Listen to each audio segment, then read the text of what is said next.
പകുതിയും കൂടെ നമുക്ക് വീണ്ടും തുറന്ന് നിവർത്തിയിടാം. വരുന്നേ ഗായ്സ്, ഒരാൾ വന്ന് നോക്കാൻ പോയി.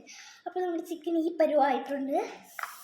ഇനി നമുക്ക് നമ്മുടെ ബിരിയാണിയുടെ പരുവ് നോക്കും. പച്ച കളറായി ഇരിക്കുന്നു. അപ്പോൾ നമ്മൾ ഈ ബിരിയാണി, ഈ ചിക്കൻ ഇതിലോട്ടിടുന്നു. പിന്നെ നമ്മുടെ ബിരിയാണി റെഡി. ബിരിയാണി അല്ല, ബിരിയാണി കുലുക്കി കൊടുക്കണം. ഇതൊക്കെ മസാലയൊക്കെ കരിഞ്ഞ് മീൻസ് കലങ്ങി. ഇനി നമുക്ക് വെച്ചിട്ട് ഗ്യാസ് ഓണാക്കാം. ഗ്യാസ് ഓണാണോ?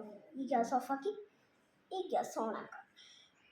ഓക്കെ, അപ്പോൾ നമ്മുടെ ബിരിയാണി സെറ്റ് ആവുന്നൊരു പ്ലേറ്റ് നമുക്ക് വേറെ മാറ്റാം.